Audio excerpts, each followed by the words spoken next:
transmission, leadership, engagement. Pauline Cambi, présidente cofondatrice de Sporta Community et ex-capitaine de l'équipe de France de basketball. Sporta Community, c'est une entreprise de l'ESS agréée ESUS, dont la mission consiste à accompagner les sportifs de haut niveau vers une reconversion efficiente. Et puis la deuxième partie de notre mission consiste à accompagner les entreprises à les recruter et les intégrer dans leur environnement économique. Dis-moi, Xavier, depuis l'âge de 17 ans, moi j'avais un plan de carrière. Mon plan de carrière n'était pas uniquement axé sur la performance sportive, les objectifs sportifs, mais j'avais toujours mené en parallèle mon projet de reconversion professionnelle et j'ai toujours voulu entreprendre.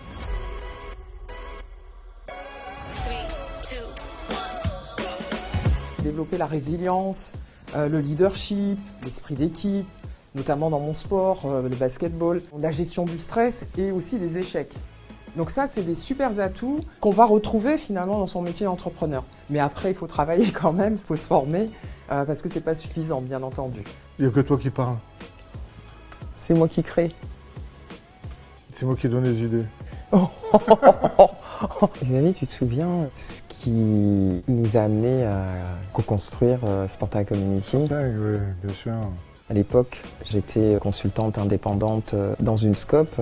J'avais un marché, répondre à un marché dans le domaine du sport et je cherchais une consultante indépendante ou bien sûr, attaché de presse dans le domaine du sport avec la grosse culture du sport de haut niveau. Et je tapais dans les moteurs de recherche, ça sortait pas, attaché de presse sport. Impossible. C'est vrai que dans cette histoire de recherche, de communication et de mise en relation, etc., je t'avais dit, mais pourquoi tu fais pas un réseau social, quoi. Et puis après, générer une communauté de sportifs ou de gens du sport pour pouvoir créer toute cette émulation. Cette communauté. Et cette communauté pour pouvoir plus facilement y accéder, quoi. Et quand tu m'as dit ça, ma réaction, ça a été bingo, immédiatement, et je dis on y va ensemble.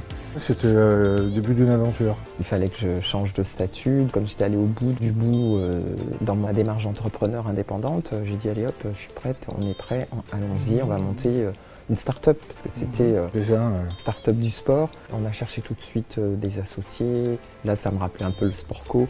Allez hop, on cherche l'équipe performante. Il y a autre chose que moi j'adore dans l'entrepreneuriat, c'est que j'ai l'impression d'être sur le terrain de basket. Je retrouve mes sensations, je me sens libre de créer, d'innover.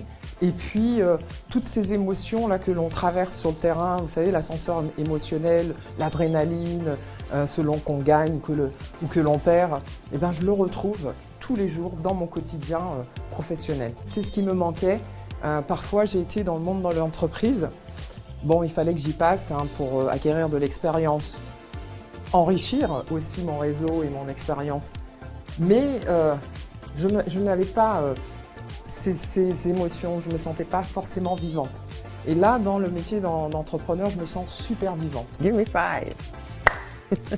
C'est toujours important quand il y a des programmes comme Palatine Women Project d'y participer parce que finalement, j'ai été coachée toute ma vie.